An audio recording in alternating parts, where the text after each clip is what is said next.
Welcome everybody, good night.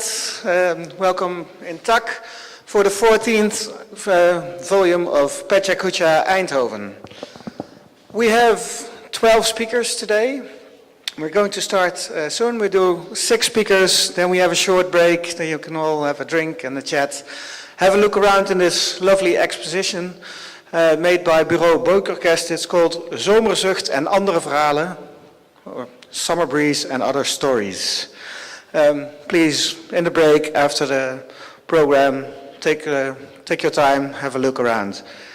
I really don't have that much to say, so we're going to the first speaker. Our first speaker has had a huge fascination for space ever since he was a kid, sitting at home with his parents, watching TV, seeing the space shuttle go up in space. He went to school, graduated, and after that he did nothing with it for 20 years. Until social media dragged him back in, and now he's a space ambassador. Please welcome Remco Timmermans.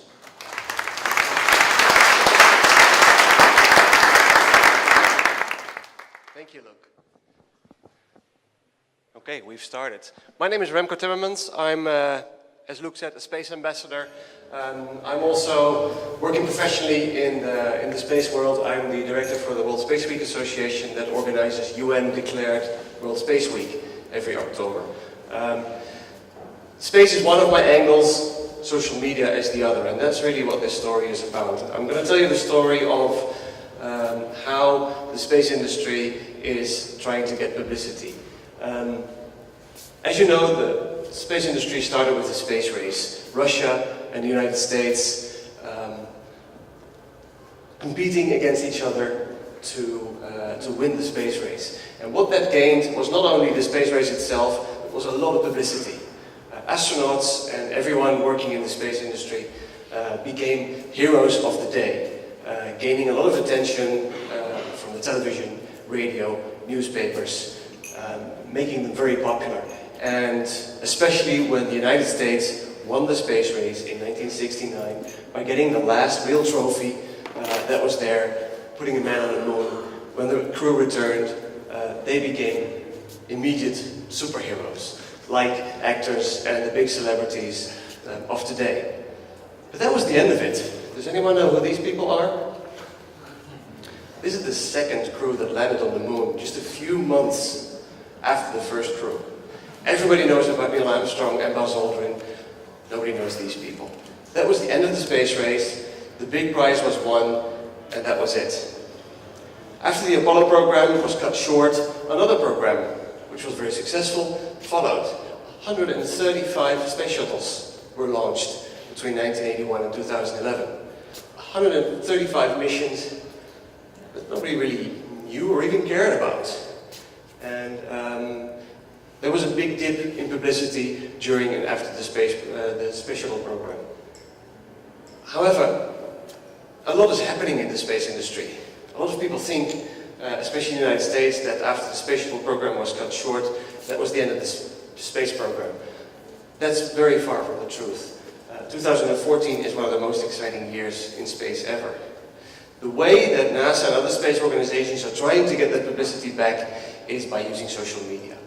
And social media became a tool that really allowed these space organizations to get the public interest back. Maybe not at the levels as in the space race, but at least they're trying. And I'm going to explain 5 lessons that we can learn from the space industry in social media.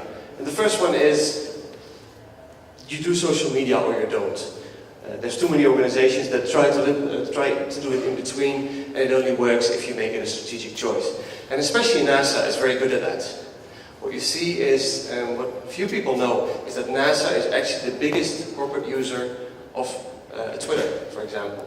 7.5 million Twitter followers. Now for a company, for an organization, that's a lot. And NASA is not only good at Twitter, they're very good at social media.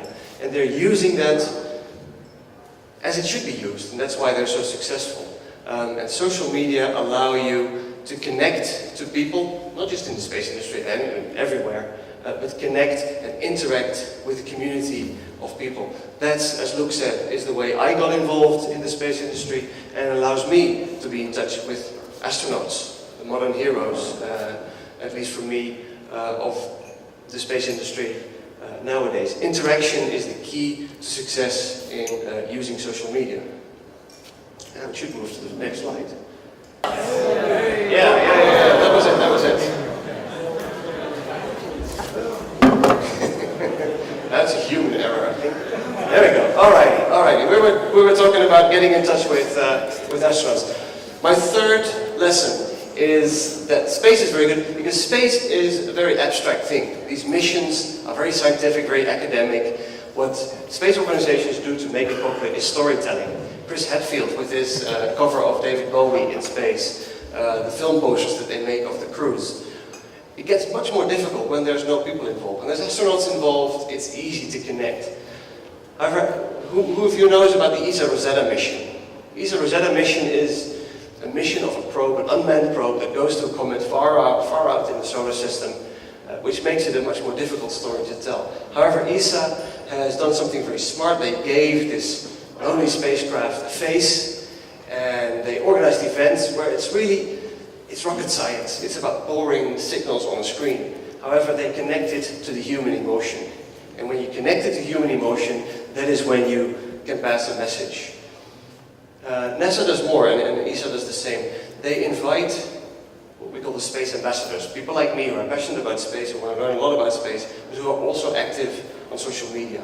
And they invite people on site in real life to experience some of these exciting things that are going on in space. And what these organizations do is, by bringing people to these kinds of events, they invited me and 150 other people to the very last space shuttle launch back in 2011, they create brand ambassadors. They create space ambassadors for life. When you have experienced something like this, you want to talk about it. I don't know, Pecha Kucha nights in Eindhoven, for example.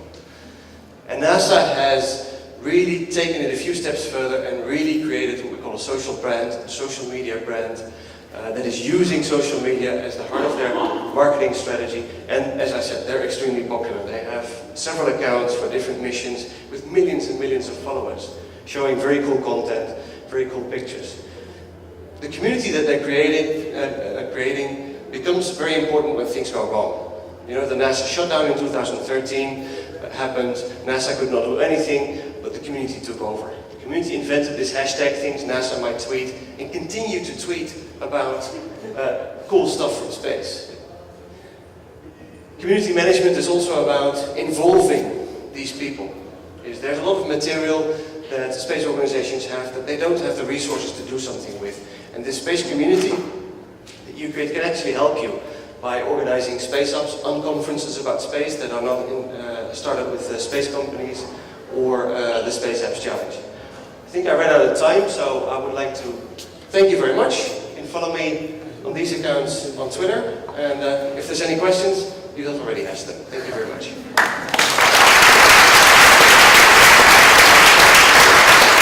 Thank you very much, Remco.